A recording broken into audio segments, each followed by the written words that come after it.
Good morning everyone. आज हम देखेंगे chapter 35 chemotherapy of fungal and viral disease का पार्ट 1, जिसमें हम डिस्कस करेंगे कीमोथेरेपी ऑफ फंगल डिसीजेस, जिसे हम एंटी फंगल ड्रग्स भी बोलते हैं।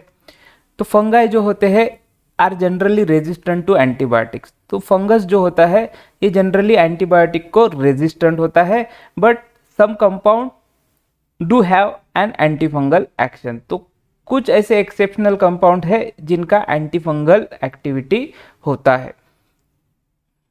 फंगल इन्फेक्शन दो टाइप के होते हैं, एक होता है लोकल और दूसरा होता है सिस्टेमिक। मींस लोकल, ये लोकल एरिया में होगा, सुपरफिशियल होगा, बट जो सिस्टेमिक इन्फेक्शन है ये via circulatory system various organ को इन्फेक्ट करेगा और वहां पे फंगल इन्फेक्शन प्रोड्यूस करेगा। तो local infection are generally a type of ringworm. तो लोकल इन्फेक्शन ये रिंगवॉर्म का टाइप है, जिसमें कि ट्राइकोफाइटॉन, माइकोस्पोरम, इपिडर्मोफाइटॉन ये फंगस होते हैं और ये जनरली अफेक्ट करते हैं नाखून, नेल्स को, स्किन को, हमारे स्किन को करते हैं, हेयर्स को करते हैं। तो ये लोकल इन्फेक्शन जो है ये पार्ट में फंगाई प्रोड्यूस करता है, नाखून में, स्किन में और हेयर्स में। सिस्टेमिक इन्फेक्शन जो होता है वो बहुत रेयर होता है और ये सेकेंडरी इन्फेक्शन होता है जो कि सुपर इन्फेक्शन से होता है। अब ये सुपर इन्फेक्शन क्या होता है कि भाई कोई पेशेंट को एक इन्फेक्शन हुआ है ड्यू टू वायरस, बैक्टीरिया, उस पर फिर से दूसरा इन्फेक्शन हो जाता है, उसे हम बोलते हैं सुपर इन्फेक्शन। मीन्स दूसरे स्ट्रेन का इन्फेक्शन होता है सेम वही इन्फेक्शन के ऊपर, उसे बोलेंगे हम सुपर इन्फेक्शन। तो इसमें भी जो ऑर्गेनिज्म होते हैं उसमें एक्टिनोमाइसिस होते हैं, कैंडिडा होता है, क्रिप्टोकोकस जिसे टोरुला भी बोलते हैं। ये फंगस जो है ये मोस्टली सिस्टेमिक इन्फेक्शन जो है ये प्रोड्यूस करते हैं एज अ सुपर इन्फेक्शन। और ये स्पेशली तभी होता है जब भी वो पेशेंट जो है ब्रॉड स्पेक्ट्रम एंटीबायोटिक्स यूज करता है। तो ब्रॉड स्पेक्ट्रम एंटीबायोटिक्स जब भी पेशेंट यूज करता है वो पेशेंट के अंदर सुपर इन्फेक्शन होता है ड्यू टू एक्टिनोमाइसिस, कैंडिडा और क्रिप्टोकोकस जिसे हम टोरुला भी बोलेंगे। तो इसमें हम फर्स्ट ड्रग देख लेते हैं, एंटीफंगल ड्रग, जिसका नाम है ग्रीसियोफुल्विन। ग्रीसियोफुल्विन ये फर्स्ट ड्रग है। This antibiotic is isolated from penicillium griseofulvum. Penicillium griseofulvum नाम का जो बैक्टीरिया होता है और माइक्रो ऑर्गेनिज्म होता है उससे ये ग्रीसियोफुल्विन एंटीबायोटिक बनाया जाता है और आइसोलेट किया जाता है।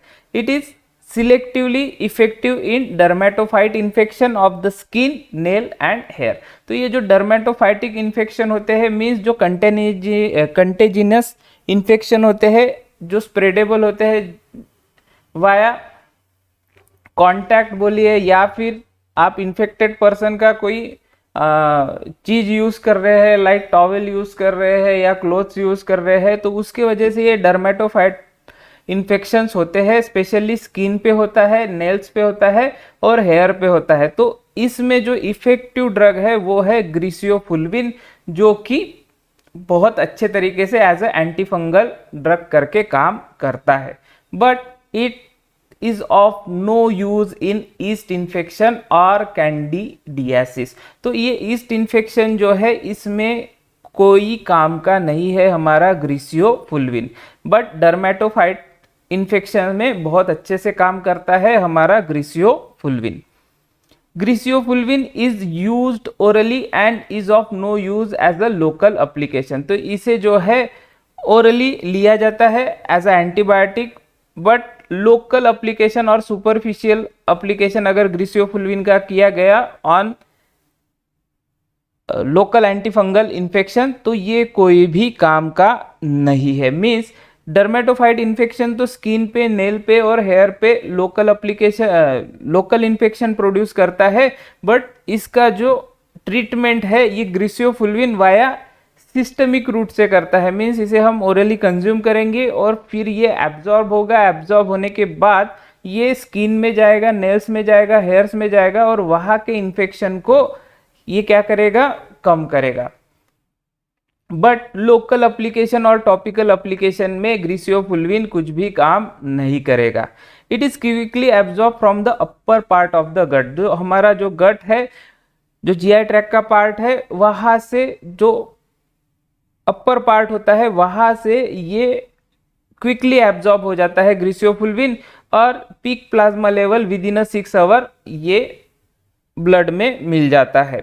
इसके बाद ये पूरा बॉडी टिश्यूज में डिस्ट्रीब्यूट हो जाता है। इसके बाद griseofulvin appear to be taken up in newly form keratin of the skin, hair and nail where it exert is antifungal action. तो मैंने जैसा कि बोला था कि इसे हम ओरली लेते हैं, ओरली लेने के बाद ये सिस्टमिक सर्कुलेशन में जाएगा, और सिस्टमिक सर्कुलेशन में जाने के बाद जो केराटिन है जो हेयर्स में प्रोड्यूस होता है, स्किन में होता है, नेल्स में जो है, यहाँ पे जो है ये ग्रीसियोफुल्विन जो है चला जाएगा और वहाँ पे वो अपना एंटीफंगल एक्शन प्रोड्यूस करेगा। Treatment must be continued till the infected keratin is all shed. तो ये जो ट्रीटमेंट है ये हमें तब तक कंटिन्यू करना है पेशेंट में जब तक उसका जो इन्फेक्टेड केराटिन है जो कि हेयर में, नेल्स में, स्किन में प्रेजेंट है, वो कंप्लीटली वहां से निकल नहीं जाता। मीन्स वहां पे नया केराटिन प्रोड्यूस नहीं होता, तब तक हमें ये ट्रीटमेंट कंटिन्यू करना है। और जो इन्फेक्टेड केराटिन जो है वो वहां से शेड नहीं हो जाता और शेड ऑफ नहीं हो जाता और वहां से निकल नहीं जाता। इसके लिए फ्यू वीक्स लगते हैं और इसका जो है which takes a few weeks for infection of thin skin to a year or so for the nails। तो जो स्किन का इन्फेक्शन है ग्रीसियोफुल्विन फ्यू वीक्स में क्योर कर लेता है, बट जो नेल्स का इन्फेक्शन है इसके लिए वो साल भर भी ले सकता है। उसके बाद एडवर्स इफेक्ट देख लेते हैं। तो एडवर्स इफेक्ट जो है ग्रीसियोफुल्विन के वो बहुत ही माइनर है, but it should not be used in case of liver disease, porphyrinuria और प्रेगनेंसी। तो ये जो ड्रग है ये इतना कुछ साइड इफेक्ट शो नहीं करता है, इसके साइड इफेक्ट बहुत ही कम है, बट ऐसा पेशेंट में हमें नहीं देना है जिन्हें लीवर डिसीज है और लीवर डैमेज है, और जो प्रेग्नेंट वुमन है उसमें हमें ये ड्रग नहीं देना है। इसके बाद इसका दूसरा एडवर्स इफेक्ट है कि ये जो है प्रोथ्रोम्बिन टाइम को अल्टर करता है। जो भी पेशेंट ग्रीसियोफुल्विन को ले रहा है उसके अंदर में जो क्लॉटिंग टाइम है उसे अल्टर करने का काम जो है ग्रीसियोफुल्विन करता है। इसके अलावा अगर कोई पेशेंट एंटीकोएगुलेंट्स ले रहा है तो उसके एक्टिविटी को भी इंटरफेयर करने का काम जो है हमारा ग्रीसियोफुल्विन करता है। उसके बाद सेकंड ड्रग है nystatin. Nystatin this is antibiotic which is isolated from streptomyces noursei. तो स्ट्रेप्टोमाइसिस नोर्से से ये एंटीबायोटिक आइसोलेट किया जाता है और इसका जो इफेक्ट है वो बहुत ही कम है ऑन बैक्टीरिया और डर्मेटोफाइट्स। तो बैक्टीरिया पे एज वेल एज डर्मेटोफाइट पे इसका इफेक्ट जो है बहुत ही कम है, बट ये जो है वेरी इफेक्टिव है in the treatment of yeast infection such as candida. Candida जो होता है, कैंडिडा जो ईस्ट होता है जिससे इन्फेक्शन होता है, इसके अगेंस्ट ट्रीटमेंट करके हम निस्टेटिन को यूज कर सकते हैं। बट निस्टेटिन जो है ये वेरी लेस इफेक्टिव है अगेंस्ट बैक्टीरिया और डर्मेटोफाइट्स। तो कैंडिडा जनरली स्किन में प्रेजेंट होते हैं, म्यूकस मेम्ब्रेन जो होता है माउथ का और वजाइना का वहां पे भी प्रेजेंट होते हैं। इसके अलावा सिस्टेमिक कैंडिडियासिस भी प्रेजेंट होते हैं। बट जो निस्टेटिन है हम जनरली ऐसे इन्फेक्शन के लिए यूज करते हैं जो स्किन में होते हैं, माउथ में होते हैं और वजाइना के म्यूकस मेम्ब्रेन में होते हैं।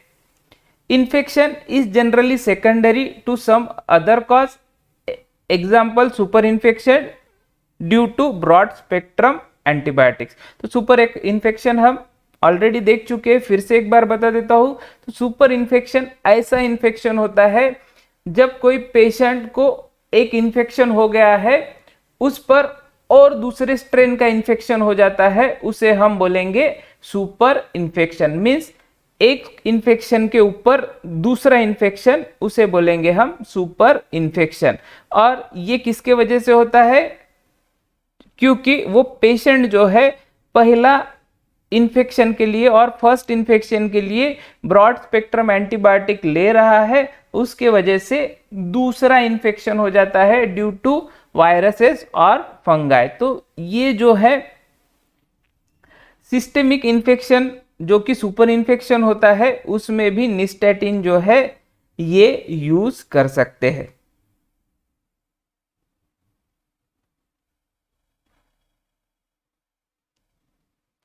Nystatin is frequently used as a local preparation in the form of powder, ointment or suppository, but it may be given parenterally। तो ये locally भी use कर सकते हैं as well as systemically भी use कर सकते हैं। locally पाउडर फॉर्म में, ऑइंटमेंट फॉर्म में और सपोजिटरी फॉर्म में यूज कर सकते हैं, और पैरेंटरली इसका इंजेक्शन अवेलेबल होता है जो कि पेशेंट को हम दे सकते हैं फॉर सिस्टेमिक एंटीफंगल ट्रीटमेंट। तो nystatin is effective against aspergillus which may be present in some otitis externa और as aspergillosis of the lung. तो एस्परजिलस जो होता है, एस्परजिलस के अगेंस्ट ये निस्टेटिन काम करता है। अब ये एस्परजिलस कहाँ पे प्रेजेंट होता है? ये प्रेजेंट होता है ओटिटिस एक्सटर्ना नाम के डिसीज में और इन्फेक्शन में। तो ओटिटिस एक्सटर्ना कहाँ पे, सॉरी, ओटिटिस एक्सटर्ना कहाँ पे होता है? ये स्पेशली ईयर्स में होता है। और जो स्विमिंग करते हैं, जो लोग स्विमिंग करते हैं, जो फ्रीक्वेंटली स्विमिंग करते हैं और उनके ईयर्स में जब पानी चला जाता है और पानी निकल नहीं पाता, तो ऐसे टाइम पे जो है उनके ईयर में इन्फेक्शन होता है, उसे बोलते हैं ओटिटिस एक्सटर्ना और swimmers year. Swimmers year, swimming करने वाले को स्विमर बोलते हैं, तो स्विमर्स ईयर मीन्स स्विमिंग करने वाले के कान में जो इन्फेक्शन होता है उसे बोलते हैं ओटिटिस एक्सटर्ना और स्विमर्स ईयर, ये दूसरा नाम है उसका। तो इसमें जनरली वो जो इन्फेक्शन होता है बैक्टीरियल और फंगल इन्फेक्शन, उसमें एस्परजिलस होता है। तो एस्परजिलस को किल करने के लिए भी निस्टेटिन यूज होता है। इसके अलावा जो लंग्स में जो है एस्परजिलस के स्पोर्स जब जाते हैं तो वो इन्फेक्शन प्रोड्यूस नहीं करते, बट जो अस्थमैटिक पेशेंट है जिनका लंग बहुत ही सेंसिटिव होता है, उसमें जो है एस्परजिलोसिस होने के चांसेस होते हैं, जिसमें एस्परजिलस ये लंग को इन्फेक्ट कर देता है और उसके वजह से लंग डैमेज कर देता है। तो ऐसे कंडीशन में भी निस्टेटिन एज अ ड्रग हम दे सकते हैं, जो कि एस्परजिलस पे एंटीफंगल इफेक्ट शो करेगा।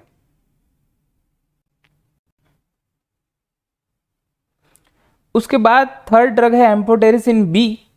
This polyene antibiotic is produced by streptomyces nodosus. तो स्ट्रेप्टोमाइसिस नोडोसस से ये एंटीबायोटिक निकलता है और आइसोलेट होता है। May be use for the treatment of yeast infection. तो एम्फोटेरिसिन बी भी जो है ईस्ट इन्फेक्शन के ट्रीटमेंट के लिए यूज कर सकते हैं। It may be use topically और पेरेंट्रली बाय इंट्रावेनस रूट। तो ये दोनों रूट से दे सकते हैं, टॉपिकली भी इसको अप्लाई कर सकते हैं या फिर इसको पेरेंट्रली भी वाया इंट्रावेनस रूट पेशेंट को दे सकते हैं। उसके बाद other topical antifungal preparation market में अवेलेबल है, जिसमें आता है compound benzoic acid ointment, short form में बीपीसी, जिसे व्हाइट फील्ड्स ऑइंटमेंट भी बोलते हैं। It is use in dermatophyte infection. तो डर्मेटोफाइट इन्फेक्शन में इसको यूज करते हैं। ये बहुत ही स्टिकी होता है और जो इन्फेक्टेड टिश्यू है उन्हें ये क्या करता है, लूज करता है। जहाँ पे भी लोकल इन्फेक्शन हुआ है वहाँ के जो भी सेल और टिश्यू डैमेज हुए हैं वो ये कंपाउंड बेंजोइक एसिड ऑइंटमेंट क्या करता है, ये वो इन्फेक्टेड टिश्यू को ट्रैप करता है और वहाँ से निकालने का कोशिश करता है। तो ये भी drug as a anti fungal करके in case of dermatophyte infection में यूज होता है। स्पेशली जो ringworm kind of infection होते हैं उसमें compound benzoic acid ointment use करते हैं। उसके बाद magenta paint and gentian violet, ये भी एज अ एंटी फंगल करके यूज करते हैं, बट ये मेसी काइंड ऑफ प्रोडक्ट है फॉर फंगस और फंगल इन्फेक्शन। तो ये कुछ कंडीशन में यूज करते हैं as a antifungal agent, magenta paint and gentian violet. उसके बाद zinc undecanoate is relatively ineffective. तो जो हमने इससे पहले 3 से 4 ड्रग देखे हुए हैं, एम्फोटेरेसिन बी देखा है, निस्टेटिन देखा है, ग्रिसियोफुल्विन देखा है, उसके कंपैरिजन में जिंक अनडेकानोएट जो है ये बहुत ही कम इफेक्टिव है। इसके अलावा टोलनाफ्टेट एंड पेसिलोसिन, ये 2 ड्रग है, ये भी जो है ये एज ए एंटी फंगल करके यूज होते हैं, बट ये भी लेस इफेक्टिव है as compare to griseofulvin, nystatin, amphotericin B. तो यहाँ पे हमारा एंटी फंगल ड्रग्स का चैप्टर और पार्ट खत्म होता है। इसके बाद हम कीमोथेरेपी ऑफ एंटीवायरल डिसीजेस देखेंगे। If you like the video then share and subscribe my channel. Thanks for watching. God bless you.